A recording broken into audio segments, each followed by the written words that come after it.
Hey everybody, welcome back to Word Balloon. It's me, John Suntress. Before we get started on the show, I just wanted to do a little programming note. Apologies for not putting out more episodes in February. Right at the end of last week, my computer died, and which really sucked. I had a couple of interviews to go, and just wanted to make sure before I bought a new one that this one maybe had a chance to be repaired. It didn't, so I had to buy a new computer. And was able to, because of the League of Word Balloon listeners. You guys step up and you subscribe to Word Balloon, and this is the kind of thing where there's a technical emergency, and you guys were able to come through. I've got a new computer, and I can move on with brand new episodes, and I really appreciate that. So this is just a plea. First of all, thank the League for helping me out as they do, but also a plea if you've ever thought about subscribing to Word Balloon. I could use your help now more than ever. I'm between radio jobs. I am looking for another one. But if you can help the cause and actually subscribe to Word Balloon, if you can spare the price of a comic book a month or $5 a month, that would be great. You go to wordballoon.com. There's a Patreon ad right there that will take you to the Word Balloon page. Or you can go to patreon.com/wordballoon and you can subscribe there. So thank you very much, League of Word Balloon listeners. There are new people, people that exist already as League of Word Balloon listeners, have upped their subscription rates. As I always say, I know money is tough, but if you can spare it and you think that what I do, contributes to your enjoyment of the pop culture hobbies that we love, then that would be great. I think this is the kind of almost audio magazine that gives you as much entertainment as, Wizard Magazine back in its day, Amazing Heroes back in its day, the great Tomorrow's publications. So I think Word Balloon tries to fulfill the same kind of need in an audio capacity. So if you can, please help out. Wordballoon.com. Go to the Patreon ad right there on the front page, and it will take you to my Patreon page. But thank you very much, League of Word Balloon listeners. And now on to the show. Okay, let's get into this episode of Word Balloon. Thanks a lot for listening. It's John Suntress, and really happy to welcome back Tom Taylor. Tom from Australia, wonderful writer that's been doing excellent work on creator-owned stuff and licensed stuff. I think he made his big splash first at Dark Horse, doing wonderful Star Wars stories. Was really one of the last great Dark Horse writers that was doing a lot of Star Wars work, along with guys like John Ostrander and Gabe Hardman and Karina Becco and people like that. Moves to DC, and immediately, big splash with Injusttice, the video game comic tie-in. And I think I can honestly say this, during the New 52, the best Justice League book was Injusttice, because it was familiar, and also you just never knew what was going to happen. And Tom took full advantage of that with an extreme situation where Superman is running everything under martial law, and some heroes follow him, and Batman leads the group that opposes him. An excellent story. Kind of a longer Kingdom Come in a lot of ways, and a much more darker Kingdom Come, because Superman is not motivated by the altruistic side as he is in Kingdom Come, but by some deaths in his family. And if you know the Injustice game, then you certainly know the Injustice story, or you've been reading the Injustice comic. Well, Volume 2 of Injustice is starting up in April, and Tom is behind that. We talk about that. He's also kind of getting his feet wet, reacquainting himself with the Justice League in a very funny Justice League Power Rangers team-up that's happening between DC and Boom Studios. Very good series. On the Marvel side, and just in time for the Logan movie, Tom Taylor has been writing the adventures of X-23, but as we all know, she is the all-new Wolverine, and Old Man Logan is in that book as well, along with some others, and we talk about the X-23 book, Wolverine, but it's really great to have Tom back. Also, Tom made news this week, unfortunately not going to Seattle Comic-Con, and he talks a bit about that in the closing minutes of our conversation as well. This was recorded last Monday. As I said at the beginning of the show, I had some technical difficulties last week, and I'm just getting it to you now. But still in time for Logan, and we talk about Logan and our hopes and anticipations of that film, and a bunch more. Tom Taylor on today's Word Balloon. Word Balloon is brought to you by InStock Trades at InStockTrades.com, and I'm looking at the list of the new InStock Trade books this week, and there's a lot of great product out there. Things like, remember DC's Comic Odyssey? If you don't, it was a very cool 80s event that was drawn by Mike Mignola and written by Jim Starlin. This book is 50% off and just $17.49. The Daredevil Epic Collection, starting with Brother Take My Hand, a classic between Stan Lee and Gene Colan. Wonderful story. This collects Daredevil 42 through 63, 50% off. It's just $19.99. You can get the first arc from DC Rebirth of Wonder Woman, trade paperback, The Lies. That's Greg Rucka and Liam Sharp. 50% off, $8.49.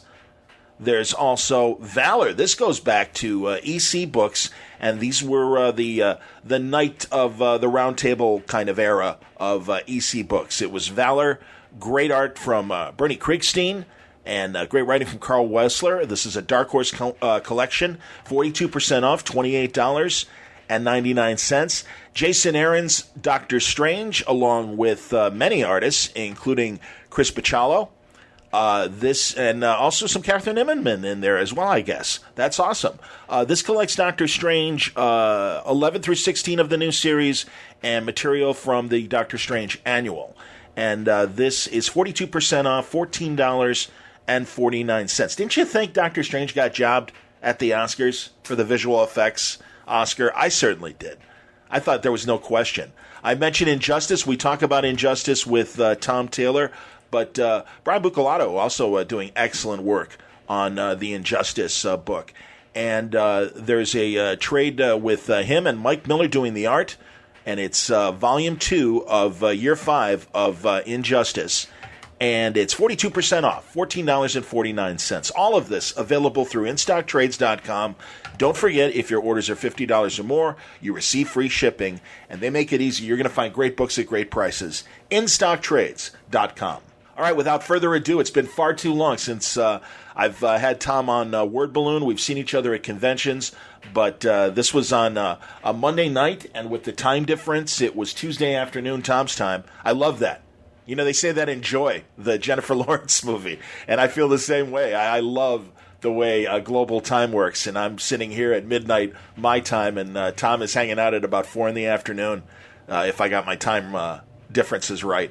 But really fun conversation with Tom Taylor. I present it now on Word Balloon.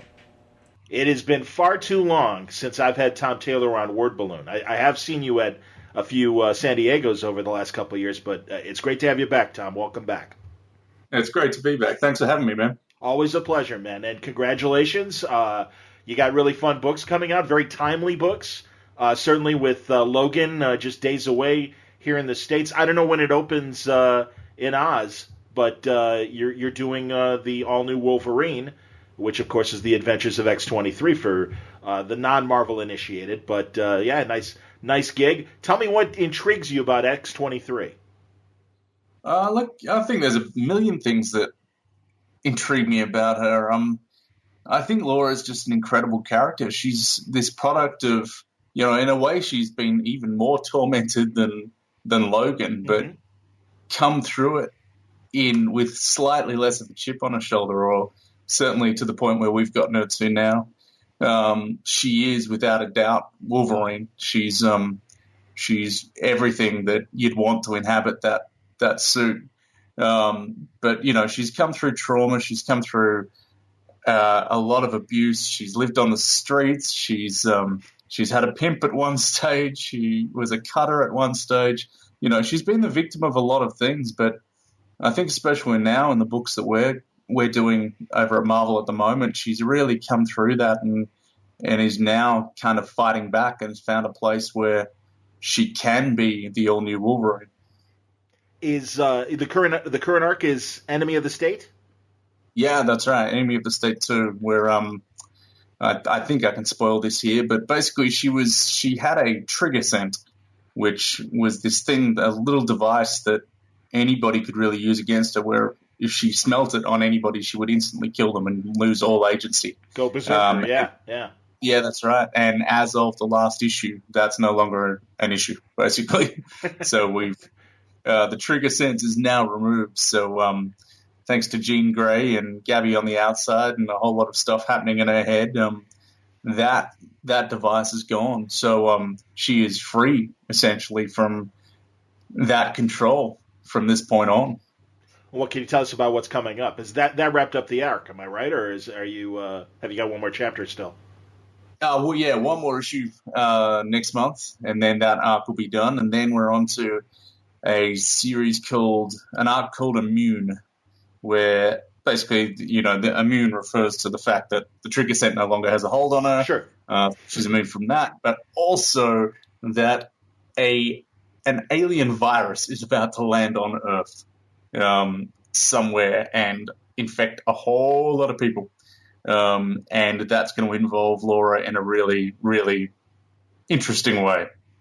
616 Logan is dead, and that's one of the reasons why Laura took over. But Old Man Logan now inhabits the 616 universe. Have they crossed paths yet? Yeah, they crossed paths in Civil War, and and it was they crossed paths well. She actually rescued him from the stomach of Fin Fang Foom, which was pretty funny. Someone tried to weaponize Fin Fang Foom with Fin Fang pheromone, using that against people. That's great. And she ended up, coating herself in Fin Fang pheromone and leading him away and saving Old Man Logan. But it turned very, very bad, thanks to S.H.I.E.L.D. sort of getting in there and Old Man Logan attacking Gabby, who's her young sister / clone. Mm-hmm. So they left on not great terms. We'll see if that relationship can be repaired. Okay. And talk about that relationship with Gabby and Laura now, and explain that to me as a non-regular reader. So help bring me up to date on this sister relationship. Sure. Well, Gabby is so we started our new Wolverine with an arc called The Four Sisters, where Laura basically discovers that there's four sisters that are out there that are clones of her with her face, who are out there trying to assassinate some people. The people that kind of traumatized them. And Laura gets involved. She's too late to save one of them, but there are all these clones that they clone them trying to get mutants, trying to get Laura's power and use them as assassins, but it didn't work. They did put sort of nanite technology in them that meant they couldn't feel pain, though. So they were still effective and hideously abused and locked in cages and then released. But Gabby is the youngest and without a doubt the sort of most innocent. These sisters were sort of they're all reflections of Laura, of different aspects of her. And Gabby in a lot of ways is the Laura that could have been if she hadn't have gone through so much trauma so early. And she's just hilarious. I mean, she's without a doubt, her and their new pet, Jonathan, the actual Wolverine, these are these two sort of shining lights of ridiculous and fun in the middle of a quite serious book at times. And anytime things get too dark and heavy, Gabby comes in and just says the right thing, or takes Doctor Strange down for being overbearing and ridiculous. Why would you have a cupboard to nightmares in your lounge room? You couldn't just hang a painting. She's the person who can basically tell the Emperor they're wearing no clothes at all times, and you love having characters like that. So it's great. Gabby's just been a revelation, and I know that she's loved by a lot of people. Yeah, I was going to ask, in general, everything going well received and everything. I know for a long time X-23 has been a big, character from her debut and every iteration. So this is a good thing that she's graduated to the full Wolverine status. Yeah, absolutely. I mean, obviously you have that sort of that pushback from people who never want to see changes, and particularly from people who don't want to see women inhabit these costumes, and we see that all across the internet. But with Laura, I think it makes a lot of sense. So that fight hasn't really been there so much. There are a lot of people early on who are sort of like, Logan can't be replaced. You can't, this is a travesty. And actually, the book's kind of good. And okay, we're shutting up now. We're along. Good, excellent. Which is great. I think we won a lot of people over, and Laura won a lot of people over. because it does make sense. I mean, she is his daughter / clone. She is the right person to inhabit the mantle, and it's the same as sort of Dick Grayson taking over for Batman for a while. There are some that you go, yes, that is the right person to inherit. I kind of hope that I'm cool with Old Man Logan being the Logan representative now in the 616. Yeah. I do think that makes for more interesting stories, almost in the same way that having the current Superman be the old, pre-Flashpoint Superman, and him kind of dealing with these newer versions of the heroes in the DC universe. And I think, obviously that can only make for interesting conversations and relationships moving forward in a way that if it was just regular Logan, I don't know. It's very. I kind of like some of the choices of who's dead and who's remained dead for a few years now and stuff. I know Wolverine is, I guess, freshly dead. I think either 2015 or 16. It's like Python talk. He's almost dead. He's nearly dead. Yeah, no, no, he's definitely he's been dead longer than you think. So it was definitely at least 2015 because I've been writing Laura as Wolverine for almost 2 years. So okay, there you go. Dead for a while. But I think what you say about that the Old Man Logan and Superman comparison is a great one. I think that's exactly right. We get to experience all new stories, and at the heart of it, the heart of the character is exactly who we know to be that character. It's the same. I'm reading Superman books too, and I'm reading Old Man Logan, and Old Man Logan is just a sort of more bitter version of himself, but we still recognize his soul, and it's the same with Superman. The stuff that's happening with his son and all of that, it's great reading. Yeah. So seeing them a little bit further along and seeing their legacy at the same time makes for some great stories. And there's been, Logan's had his time as Wolverine. He's had years and years, and I think people were ready for something different. And I'm sure he'll be back. It's one of those things. People will want him back at one stage, but I think from all reports, from what I've heard about Logan the film, and I'm hopefully seeing an advanced screening of it this week, but cool. From everything I've heard, this is the best Wolverine movie there's ever been. And I'm not sure that would have been possible if it wasn't this Old Man Logan, if it wasn't the end of this character, the sort of end of this character's arc, and seeing him in this, in his final form. There's something really intriguing about it, and seeing someone who's still fighting through all of that. Absolutely, and I think it's never been a Hugh Jackman problem. He gets the character. He's kind of It's like James Bond. Sometimes they're underserved by the script or the film that they're given, and I am excited. I mean, every early indication is that this is going to be a great movie, and I'm sure you're excited. Is it all happening March 4th, or are you guys getting an earlier or later premiere? I think we're around March 4th as well. Okay. So we get it on the Thursday, March 2nd or something. So it's sure. But it's getting exciting. And I have to say, having been in Laura's head for the last 2 years, just sort of seeing her graduate to the big screen, it's weird. I feel proud of a fictional character. But the way, they just seem to be doing her justice. Everything I've seen, every piece of footage, I've just, I've got goosebumps watching this, thinking, yes, it's her. They've nailed her, which is great. And there's also aspects of Gabby, which is really funny. Gabby is a younger version of her. So in a way, it's like seeing her, and she wears sort of colorful clothes, and she'd wear those sunglasses, things like that, and a rainbow T-shirt. That is Gabby. So it's like seeing two things that I've been working on, it's suddenly up there on the screen and being done well.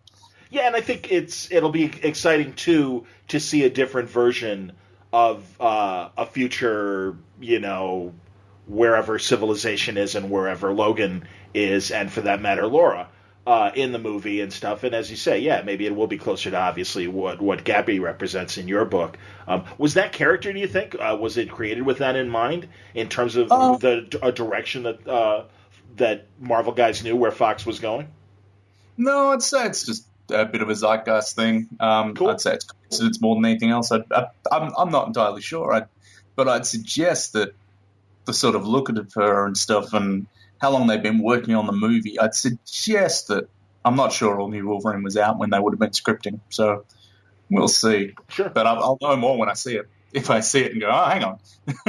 Yeah, well, we're all hoping, and I think it really Jackman deserves a good movie because he really does. I mean, we all know the obvious. I mean, that's the thing. There are parts of Origins that are okay. There are parts of the second movie that are okay, but ultimately, we're still looking for that good, full Wolverine movie that we've all been waiting for and everything. So, let's hope they get it right this time. Yeah, no, and from all indications they have. I mean, I've already heard people screaming for it to have Oscar buzz, and and it's already. I mean, I think it's on something like 9.7 on IGN and stuff, and they can be pretty harsh. So, this is true. It's I've made sure not to read any spoilers. I don't want anything spoiled. I want to go in fresh, but it feels like everything I've seen, it feels like, he gets his mutton chops and his acting chops on, which is fantastic. You spent years writing great Star Wars stuff, and I know we talked about it a bit the last time, I had you on. Yeah. But now that we've had two fresh Star Wars movies, as someone who wrote so much Star Wars and stuff, we're happy with Rogue One, happy with Force Awakens? Completely, to tell you the truth. I think the greatest thing for me was being able to take my eldest son along to both of these, and particularly Force Awakens, like just seeing the joy on his face. And, yes, there's a lot of things about that movie that are obviously retreads of stuff we've seen. Sure. Seeing it fresh through his eyes was such a buzz. And I think I saw someone mention today that, however far along we are from Force Awakens, like it almost doesn't matter what the plot was. Like it's the characters that have stayed with us. And the characters are definitely, and the characters are fantastic, and they're this next gen that you want to see more. And for me, I mean, I like entertainment more than anything else. I will always prefer to see a movie with a lot of emotion, a lot of heart, and action, the rest of it. But it's got to have some humor as well. And for me, Force Awakens had all of that. It was a great action movie with a lot of heart and a lot of humor. And Rogue One, it was you always knew where that was going, and it was fantastic. It was an incredible movie, and it's a great chapter in the saga. But my God, it was depressing. Yeah, but I'm really glad they had the guts to keep it a real war movie, and with that kind of no survivors. I mean that's good. I mean that's you should have that kind of sacrifice. It makes the impact even bigger. Without a doubt. And it was a great movie and I really enjoyed it. And again, it was one I took my son to, and afterwards he just kept looking at me going, but they all died. I'm like, yeah. He's like, but like every single one of them. Like, yeah. He's like, but I just thought at least he or she would, but they all died, Dad. I'm like, yeah, I know. How old is your son? He's 11. All right, well, there you go, man. That's like when we were well, actually, I don't know about in Australia, but here in the States and stuff, that was the Bambi conversation, or or Old Yeller. I mean, it's that's showing my age and everything. But yeah, it's like, but they died, and it's That's right. Yeah, it's a good learning experience.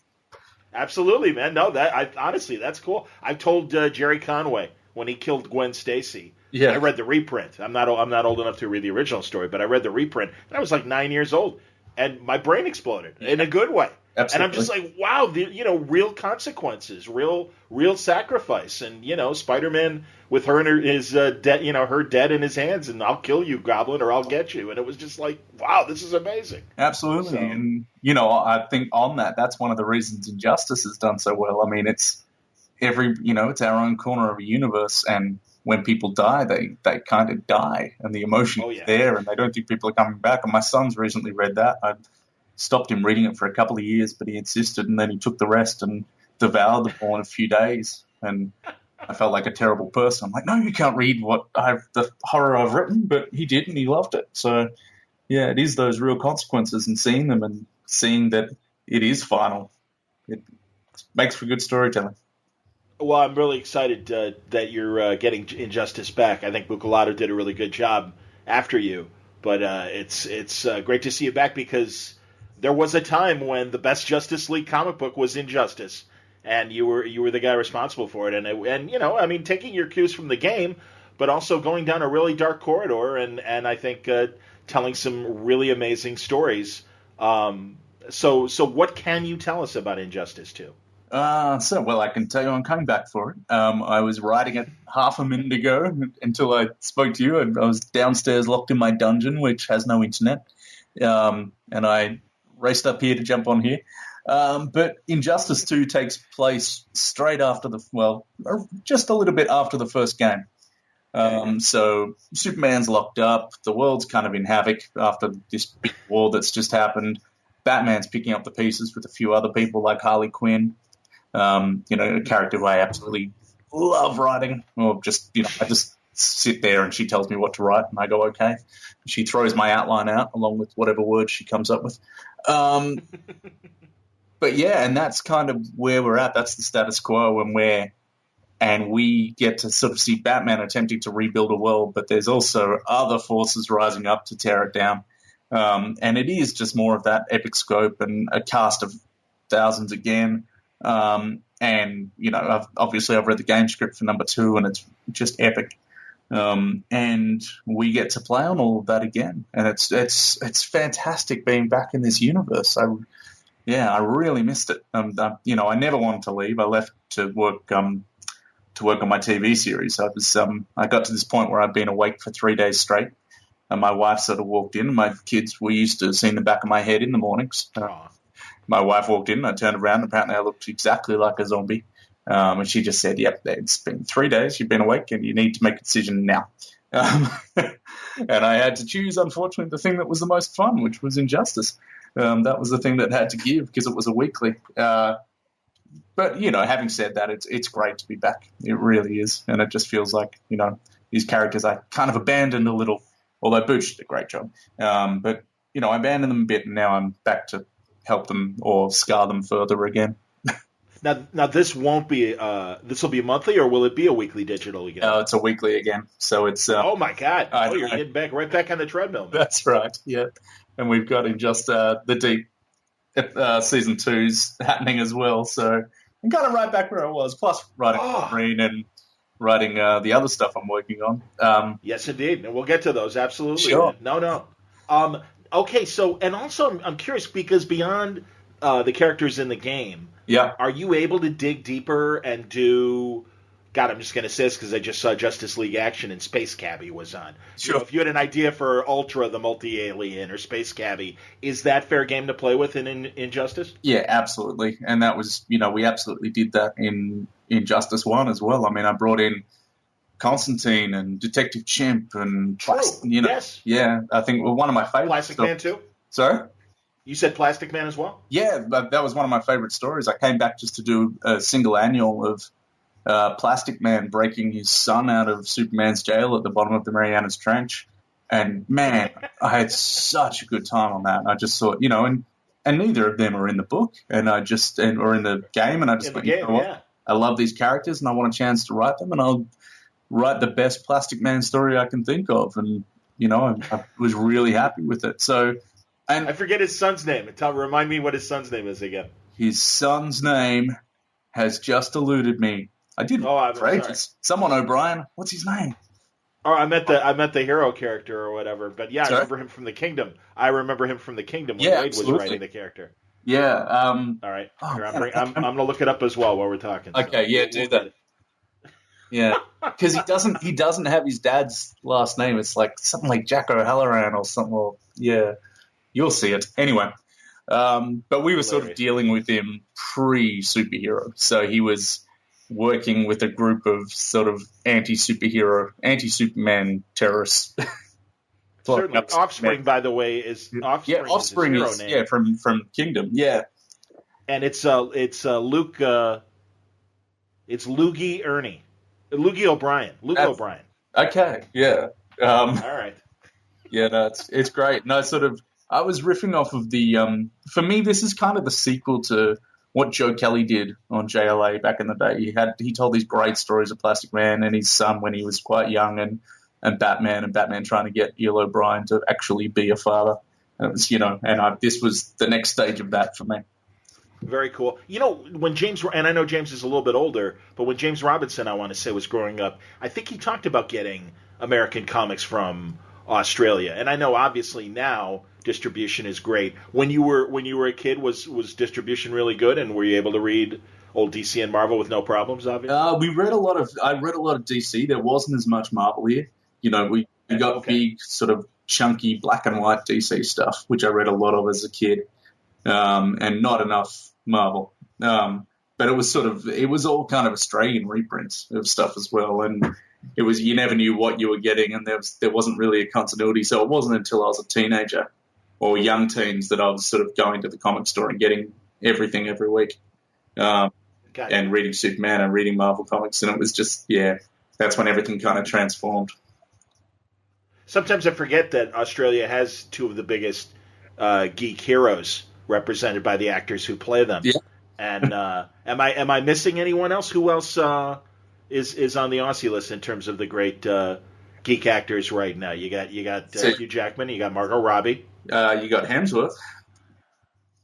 Of course. See, there you go. Shame on you, man. So you got Thor. Very cool. You got Thor. You've got Captain Boomerang. Well, that's and did they get an Australian? Well. He's actually. Did they actually get an Australian to play him? Very cool. Okay, that's. I got to be honest, man. I was not crazy about the portrayal in Suicide Squad. They got Harley fine, but Captain Boomerang got literally one of the best comic book Suicide Squad characters and stuff, and they didn't really give him much to do. Well, we'll have to see if he appears in Injusttice, but I can't say yet. Yep. All right, fair enough. But he's always been kind of one of those great villain wise asses that, his mouth gets him in more trouble than the Boomerangs do have to. Yeah, absolutely. So, very cool. So tell me about Justice League and Power Rangers. Right, yeah. So, also writing Justice League Power Rangers. Got one more issue to put to bed. Look, it's ridiculous, but... It is ridiculous. Tell me about it. But entertainingly so, and that's kind of... Absolutely. That's what we've been going for. Me and the artist Stephen Byrne, who's just such a hardcore Power Rangers fan, fantastic.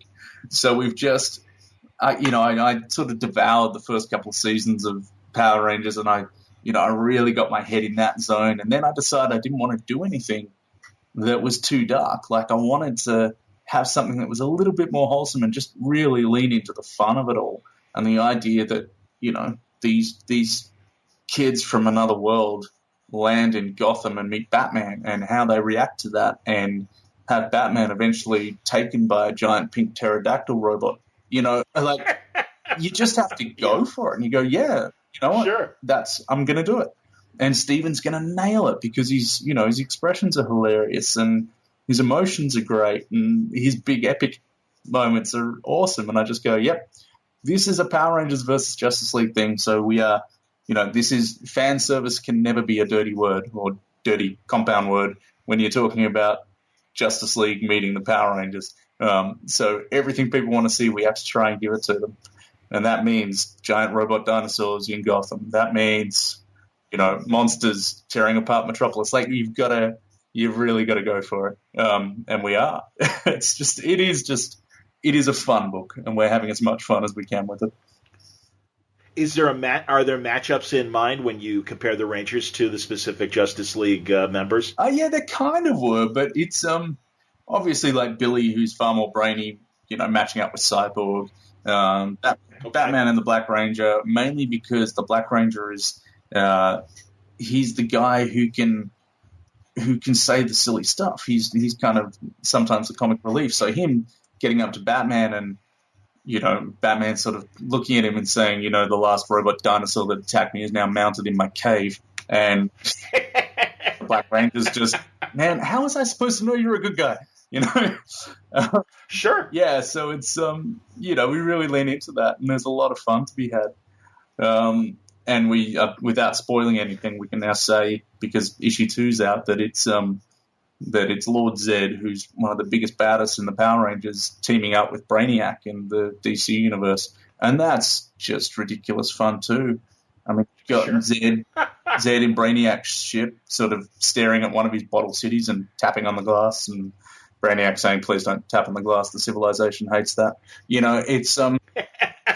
And you just think of the most absurd, funny thing, and you go, you know what? There's no reason I can't do it. And you do it. Outstanding. Yeah, and everyone seems to be happy. That's great, man. Very, very cool. So two came out last week, or is it out Yeah, this no, week? 2 came out a couple of weeks ago, I think.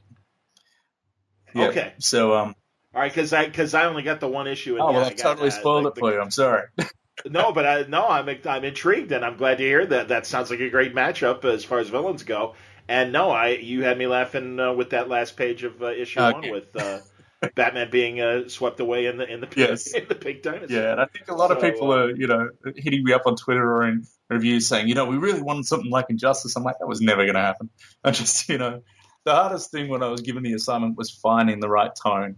And to me, it's kind of, it is that first season of Power Rangers mixed with sort of Justice League Unlimited or, the Justice League yeah, cartoon. That's where, yeah, or even the current one. I don't know. I don't know if the current one has gotten down to Australia yet. the new animated series.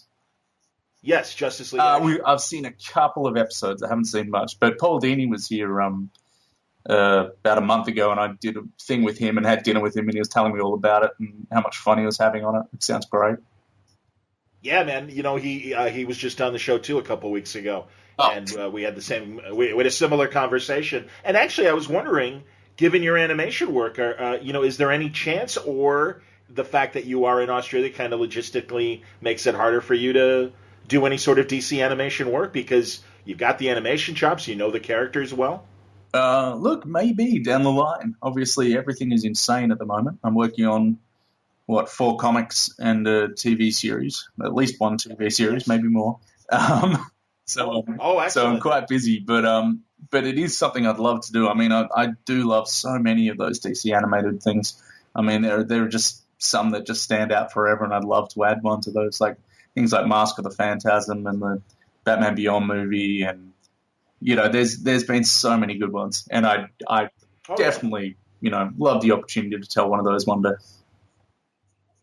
And I really do think that the Power Rangers Justice League team up, it feels like an animated episode. So in a good way, you know what I mean? It really does work, like you said. This is like the Justice League Unlimited team, meeting the Power Rangers and really playing on their turf and everything. And it's all ages, but not in a too kiddie Yeah. way. But it's just fun. It's just fun. Yeah, and that's the idea. And Stephen Byrne, I think, his art lends itself to that as well. He was an animator and possibly still is. Oh, there you Yeah, and go. I looked at what he did and really wanted something which wouldn't stand against that as well. So, if I went too harsh or too dark or, started cutting off limbs or heads willy-nilly, it wouldn't quite gel. That's something I do, cutting off limbs and heads willy-nilly. It just wouldn't quite gel with his art style. So I really wanted to lean into his work as well. Understood. Let's talk about the Deep. Your fine animated series now on Netflix for people to check out. And if you like, we've talked about this before. If you like The Incredibles, it's got that vibe, but they're mostly their action is obviously because of the title, The Deep. They are oceanographers. Yeah.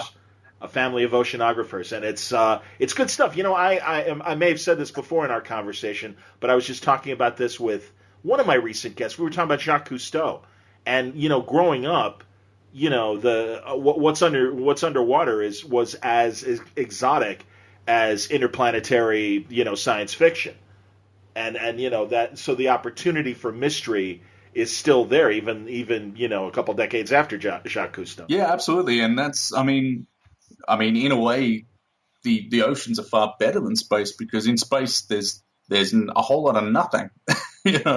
Most of the time. Obviously, we populate it when we go into sci-fi, but really, this is the final frontier right here at home. As soon as you get under the surface, it's full of life, and you go deeper and you don't know what's there. And we have things like the colossal squid, which we've still never seen. Like we haven't captured one on video. There are things. We live next to leviathans that we've never seen aside from washed up on the beach. And so there's something really exciting about that. And that's kind of what we tap into in the comics and also obviously in the TV series. Yeah, talk about that now. Boom is reprinting. When we talked at the time, I think the Deep graphic novels were available through your Australian printer. Yeah. And now Boom is reprinting them issue by issue. Yeah, that's right. Boom's just brought out the second issue of The Deep, so it should be in all good comic stores. And Excellent. And the TV series is going great, so hopefully people are searching for it as well. And then I think the idea is to collect the sort of first 2 trades into 6 issues and then into one large oversized trade through Boom. Yeah, which would be fantastic, and we're really happy to be with them, and they've been great to work with as well. And obviously, I'm kind of working with them on Justice League Power Rangers as well, because that's DC and Boom. So we've got the same editor working on those 2 books. So that's who's your editor? I Daphne, should have asked. Daphne Blivin, who she's great. I have all the time in the world for her. She reached out to me probably a year or so ago, or maybe for longer, about doing something, and our timelines couldn't work out. And then all of a sudden, as of January this year, we're doing 2 books together. So that's fantastic. Day to day, Tom, is it the time difference and stuff? I mean, I'm talking to you now. It's 12:30 a.m. Chicago time, right? And it's 5:30 your time the next day. Yes. So but logistically, business. I know you've been doing this for years, but that's not a hassle, and you're able to find common time. Because I know the other day I saw you on Twitter, and I'm like, hey, come on, Word Balloon, and you're like, yeah, it's 4:30 in the morning, man. Let's talk about it. Yeah. I'm like, yeah, I don't blame you, Jesus. Sorry. No. Honestly, I think it's gotten kind of more extreme recently, where I've kind of been dragging myself to bed at sort of 6 and 7 a.m. Saying hi to my kids as they wake up, maybe doing breakfast or a smoothie with them, and then saying good night. So I do tend to kind of be awake in American time. So I'm talking to editors, obviously, with Marvel, they're in New York, and with DC, they're over in Burbank. So they're in different time frames as well. So I've got to wait. If I want a question answered, I've got to wait till 4 a.m. for Burbank to see an email from me. Wake up. Be at work. Absolutely. That's right. So I tend to work better at night anyway, because the world isn't there to interrupt me, so to speak, except for Twitter. I hear you. Yeah. So it has gotten more extreme, but I'm trying to peg it back now. That is the plan. Understood. Back to the deep. You were telling me before we started recording, over 200 markets have the cartoon? Yeah, it's insane. I don't think that figure's anywhere official, but as I understand it, the deep is now being seen in over 200 countries, which is just, or 200 markets. And, I mean, it's insane. It's in so many different languages. We were number 1 in Greece. We were the highest rating show for the demographic on BBC or across the entire UK. Things like that. So it's going really, really well all around the world. And it's such a bizarre thing, because you actually get a lot less feedback in television, especially in animation, than you do in comics. So I know as soon as someone's read one of my comics, I can go on Twitter or Facebook and there'll be fans reaching out and talking about it and reviews and stuff. Whereas the TV series, it's a really isolated thing. So to hear that, millions of people are watching it around the world, you just go, what are they? Okay, cool, good. I'm glad. But it's... Yeah. I know there's like American animation, a blogosphere and podcasts and stuff like that. Australia, not so much in terms of that kind of geek coverage? No, I guess not. And it was doing incredibly well here. I'm not allowed to say how well it was going here because it was on a public broadcaster. But I know it's been performing incredibly well in Australia as well. Cool. Which is great. But it's, it is a very different beast, animation, compared to comics.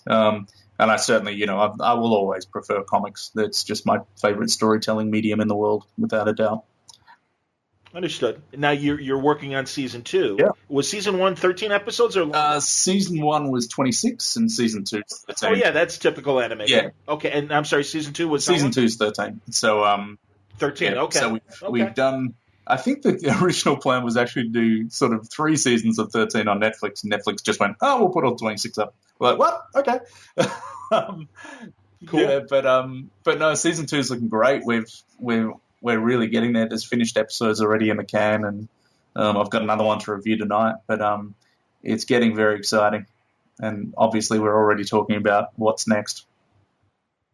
Are there deep toys being made? Not yet, but I can tell you that there's a good chance they're on the way. There's certainly a whole lot of people reaching out to me daily on Facebook saying, hey, you make kids love your stuff. We all sit and watch it as a family. Where are the toys? And you go, I'm sorry. Good. Yeah, no. Well, and you want good water toys, too. I don't know. I mean, I'm hoping that, they're submergible in some way, or... If I can't get in the bath at 5 a.m. after a long night's work and play with the Aranax, something's gone very wrong, man.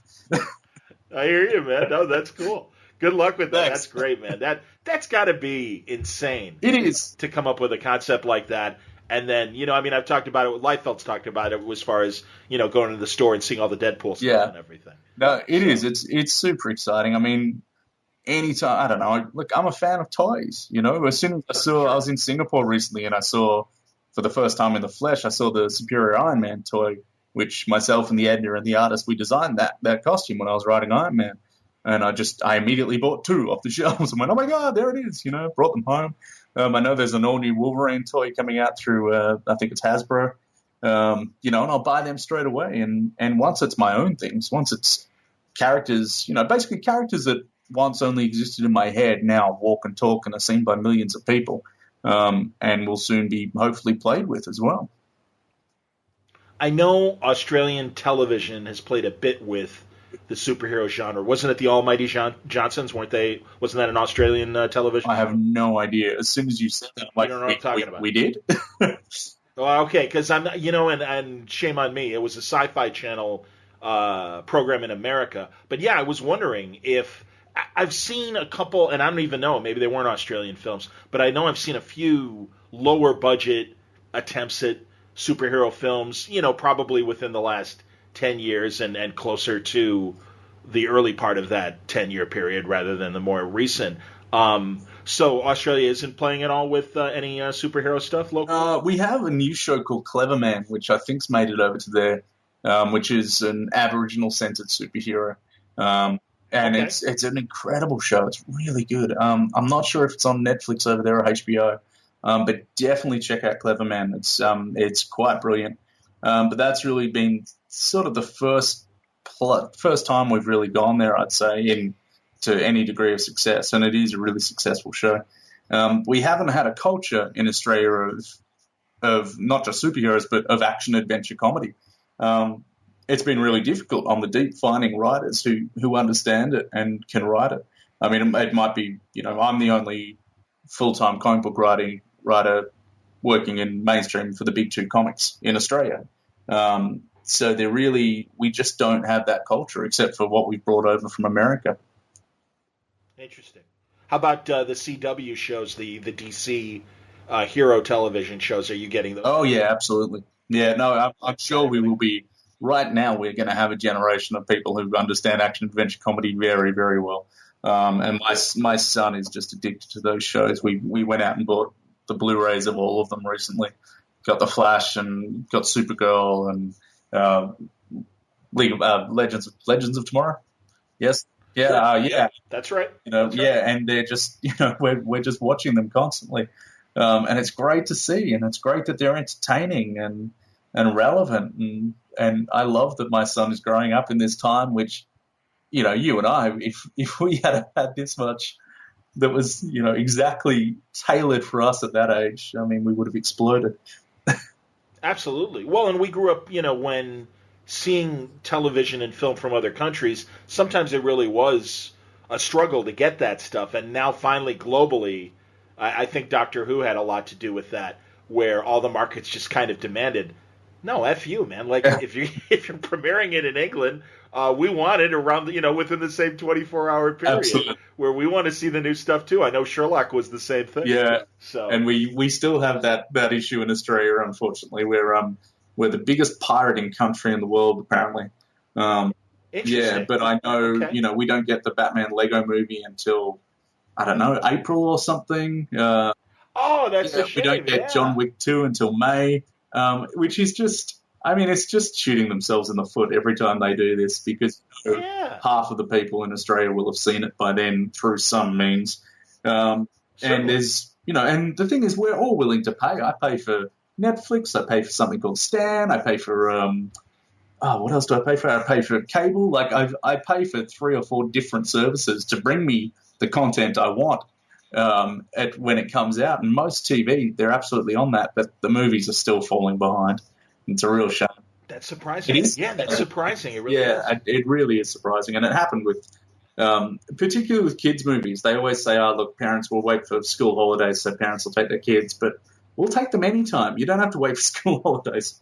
We just want them at the same time as the rest of the world, because I keep seeing all my friends talking about how great the Batman Lego movie is, and I can't see it, so that's terrible. Oh, no, I understand. And weather-wise, you're coming out of summer, right? You're going into fall? Yeah, no, we're still in summer at the moment, although I live in Melbourne. There's a song called Four Seasons in One Day about Melbourne, and it's exactly that. So it can be sort of, I think we've had temperatures in Australia of about 116 degrees, your temperature recently. Wow. We've had just this insane heat wave, and then last night I was in slippers with a heater on riding. Like, it's just, you never know what's going to happen here. Chicago is like that as well. Right. We actually, we hit 70 degrees, and it is our winter. Right. And that was our high today, Yeah. and we had also on Saturday, and it's going to be warm until next weekend, where we'll go back to normal and back down to the 30s. Yeah. So no extreme weather. I understand, and I'll even at this point I'll give you the opportunity. Tom, did you want to mention your own just unease about the country? And if you don't want, we can keep it light. If not, you don't have to get heavy on it or anything like that. But I just thought it was kind of interesting. Your country. With my country. Look, I think it's created this sort of global anxiety for anybody paying attention to anything. I mean, in the first couple of weeks, I think I was falling asleep every night with the phone in my hand, just stunned by what I was seeing and fearful, and then waking up and it's still in my hand, so I'm straight back checking again. And I know it's far worse for everybody there, but it is a shame. I mean, I haven't announced it anywhere, but I did, after the migration ban came in, I did cancel going to Emerald City, which I was desperate to get there, and I have 4 books out, and we had some great stuff. So I had 4 books coming out, and obviously we wanted to promote those, and we had exclusive covers being printed just for Emerald City Comic Con, and I know Jim who started it, and I've got so many friends over there like Temple Smith and stuff I really wanted to see, and meet Stephen Byrne and meet Nick Varela, who I'm working on Wolverine with. And so pulling out of Emerald City was incredibly hard, but I got to this point where I'm reading about people being stopped at the airport and having their social media checked, and my social media is hardly, it's not exactly praising Donald Trump. And I saw this stuff happening. I saw phones being confiscated and downloaded, and I didn't, people were saying, oh, look, just make sure you've deleted Twitter and, delete your Facebook account off your phone or just take a burner. I'm like, I refuse to accept those terms in this day and age. I refuse to believe that, this country that prides itself on freedom of speech would stop me from coming into the country because I've said some, fairly jokey things on Twitter. But also what I realized I couldn't do is I couldn't accept that I might be allowed in freely and easily because I'm a white guy. Yep. Whereas people from all of these other countries who've done nothing wrong are denied simply because of where they're from or where they visited. And I knew for a fact that if I had seen that happen, on my plane or someone taken out of line, I couldn't keep quiet because that's just kind of who I am. So in the end, I just had to say, I'm sorry, I can't come. And everybody I spoke to understood, everyone at, Sure. Everyone at the companies, and some of them were even advising me not to come at the time. So, it's really tragic. And God, I desperately hope something changes very soon and sanity prevails. It's scary times, but it's scary for all of us. Well, it's scary, but and luckily there's enough daylight to kind of expose the scariness. And I said it before. I mean, obviously, you've got a lot of people who agree with you over here, and and again, I think luckily the levers of government are making it a lot harder for this administration to move as quickly and in some of the cruel ways that they seem to want to move in. And without, so I think if I was making the decision today, I'd probably end up coming to Seattle. But it was just that it was about 2 weeks ago, and it was right at the height of it, and the fear and the paranoia, and I just went, I can't do it. Whereas watching the courts fight back and watching the people just say this isn't on. And, every so often someone from his own party will poke their head up to say something but still vote with him. But it does feel like this can't go on. If any of this stuff is proven to be true, the presidency can't be legitimate, and something will change. And I'm desperate for that to happen so that all my friends over there can sleep at night. Understood, man. No, and believe me, we like I said, we agree with it and living with it day to day and stuff here. Yeah, I mean, you understand, and certainly it's pretty out there on social media, and I am, I respect your choice, and hopefully things will get better, and I'll be able to see you. I mean, also, God, Absolutely. Either that or they can improve Star Trek technology, and we could transport to Australia. Because that sounds like a plan. Yeah. Honestly, I got to say, shout out to my Word Balloon Australian listeners, because they are out there, and it really is ridiculously nice that people on your side of the planet are listening to this stuff. So it's pretty cool. Hello, Australian Word Balloon listeners. I probably know all of you. Hi.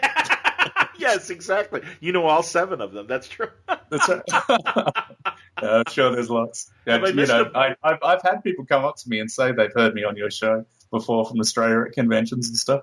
It's great. There you go. Yeah. No, absolutely. Have I missed a book? Have we covered all the books that you're currently working on? I think so. Justice League, Injusttice, Wolverine, The Deep. Yep, we did it. We did it. Yeah, Justice League Power Rangers. Very cool. That's right. Yeah. Excellent, man. Well, keep up the good work. And seriously, I'm glad that you are as in demand as you've been the last few years, and that people are excited when it's a new Tom Taylor book, and rightfully so.